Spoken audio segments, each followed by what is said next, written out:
समझना ये है कि इन आसुरी प्रवृत्ति के गुणों का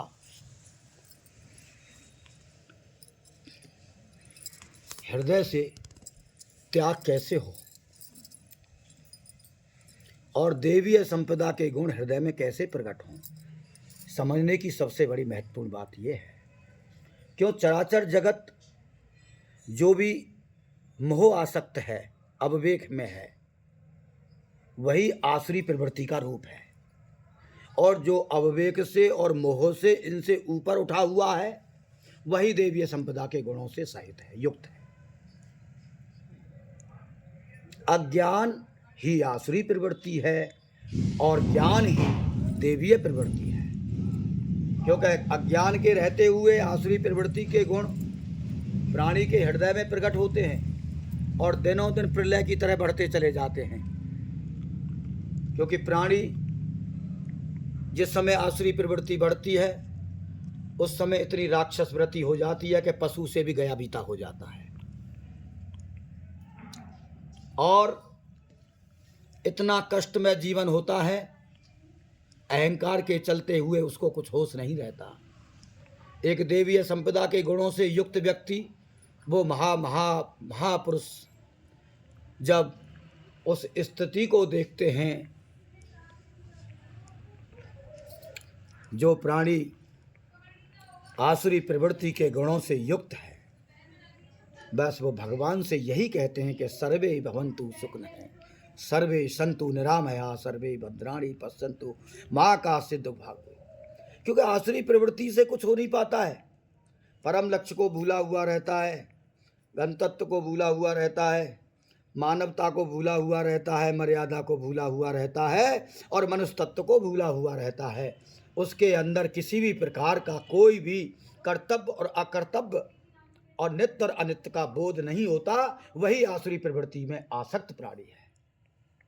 इससे जब छुटकारा पाता है तो इसके लिए मल्लाह बनकर के गुरुदेव आते हैं, जो भव रोग की नैया में बैठा करके इस प्राणी को पार कर देते हैं, तो वो देवीय संपदा के गुणों से युक्त हो जाता है।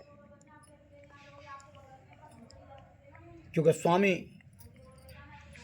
रामकृष्ण परमहंस जी ने भी कहा है कि प्राणी 2400 घंटे जब मोह आसक्त होता है तो संसार के स्वप्न देखता है। ना जाने इस प्रकृति के अंदर से क्या क्या लेना चाहता है, क्या क्या ठगना चाहता है, लेकिन उसको अविवेकी को ये नहीं पता कि हर क्षण तेरी ठगाई हो रही है और तेरी आत्मिक हानि हो रही है, जो कि दोबारा मौका आने वाला इतनी जल्दी से मानव जन्म का नहीं है। क्योंकि प्रकृति में प्राणी अनेकों प्रकार के स्वप्न देखता है। उसी को हमारे परम पूज्य गोस्वामी तुलसीदास जी महाराज ने कहा है कि मोह निशाचर शोभन हारा देखें स्वप्न अनेक प्रकार। जब अनेक प्रकार के स्वप्न हैं, जब उस ब्रह्म तत्व को, उस आत्म तत्व को, उस प्रभु तत्व को, उस परम तत्व को भूल गया, उसको भूलने के बाद भगवान की बनाई हुई प्रकृति के अंदर तीनों गुण, रजोगुण, सतोगुण, तमोगुण, तीनों गुणों के अधीन हो जाता है और तीनों गुणों में वो ऐसे मिल जाता है जैसे जब कोई मकान की चिनाई के लिए बदरपुर और सीमेंट और जल का घोरुआ बनाते हैं, ऐसे माया में ये चेतन आत्मा लिप्त हो जाती है। इसको कहते हैं कि जड़ और चेतन की ग्रंथि पड़ गई है। इससे बचने का उपाय महापुरुषों ने बड़ा अच्छा और बड़ा सुंदर बताया है। जब तक हमारी विवेक की जागृति नहीं होगी, तब तक हमारी समझ में कोई खेल किस्सा और कहानियों से नहीं आएगा। विवेक बढ़ेगा कैसे? दृष्टांत नहीं बोलूँगा। बैरागवती को जिस प्रकार से गुरु के लिए उत्कंठा जागी, मीराबाई को जिस प्रकार से गुरु जी के लिए उत्कंठा जागी, सवरी महारानी के हृदय में जिस प्रकार से गुरु के लिए, मतंग ऋषि के लिए उत्कंठा जागी, और अनेक प्रकार के ध्रुव जी, प्रहलाद जी, इनको आकर के सदगुरुदेव भगवान ने ही आकर के मार्गदर्शन दिखाया। भगवान की जब अतकृपा होती है, जब संत सदगुरु उस साधक के हृदय में प्रकाश डालने के लिए आते हैं, उसके हृदय में अग्नि प्रकट करते हैं, जितनी अग्नि अंदर प्रकट होती है उतना ही अशुभ कर्मों का नाश होता है, उतना ही विवेक की जागृति होती है, और विवेक से ही संसार को देखा जा सकता है कि संसार क्या है और हम क्या हैं। ऐसा हमको समझना चाहिए। अब गुरु भी आ गए, गुरु जी ने भी विवेक जगा दिया। अब हमको ये सोचना है कि अब हमको करना क्या है और हमको क्या नहीं करना है। तो महापुरुषों ने, गुरुजनों ने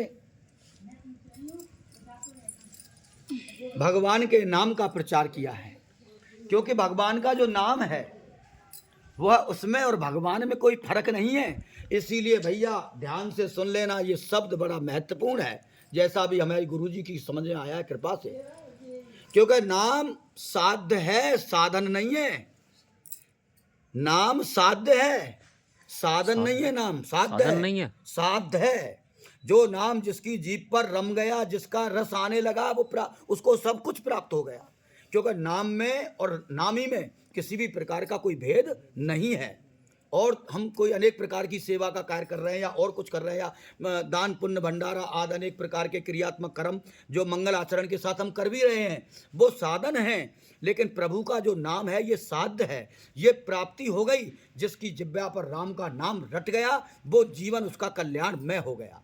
क्योंकि नाम, प्रभु का नाम, ये प्रकृति के तीनों गुणों से परे है, गुणातीत है। गुणातीत है तो ये साध्य है। केवल एक बार गुरु के चरणों में रोकर के प्रार्थना करिए। ब्रह्म मुहूर्त में बार बार रोकर के प्रार्थना करने का फिर मन करेगा। और जब तक अश्रु नहीं है, अश्रु की आग हृदय में नहीं प्रकट हुई, तब तक ये समझ लेना अभी भक्ति शुरू हुई नहीं है। कट सत्य मान लेना और परीक्षण कर लेना अपने हृदय का कि हम भक्त हैं या नहीं हैं। अगर हमारे हृदय में अपने आत्म कल्याण के लिए, अपने जीवन के परम लक्ष्य को प्राप्त करने के लिए अगर अश्रुपात होता है, आंसुओं की धारा बहती है, तो समझ लेना कि ये एक एक आंसू भगवान को खटकते हैं। वो प्राणी भक्त हो गया, साधक हो गया। लेकिन ऐसी स्थिति जब होती है जब गुरु और आराध्य दोनों की कृपा हो जाती है। गुरु और आराध्य के अंदर भेद ही खत्म हो जाता है। हे गुरु, तू ही आराध्य है और तू ही गुरु है। आराध्य बन करके, गुरु बन करके सारा खेल एक ही है, चराचर जगत। क्योंकि तुम में गुरु में भेद न देवा, गुरु सेवा सो तुम्हारी सेवा, ऐसा भाव रखिए। लेकिन आंसू, एक एक आंसू की कीमत है। आंसू आने चालू नहीं हुए, मोह में आ जाएंगे, पुत्र मर जाएगा जब आ जाएंगे, चोरी हो जाएगी लंबी चौड़ी जब आ जाएंगे, अनेक प्रकार की हानि हो जाएगी जब आ जाएंगे, अपमान बहुत बड़ा हो जाएगा तो अंदर दुबक कर के रो लेंगे। उसमें आंसू आने मोह के आंसू हैं। लेकिन पवित्र आंसू वो हैं कि रोज अच्छा धन चल रहा है, धंधा अच्छा चल रहा है, पुत्र उसमें खेल रहे हैं, नाती खेल रहे हैं, और फिर भी अगर आंसू आ रहे हैं, समझ लेना बेकार क्षय हो रहे हैं। बेकार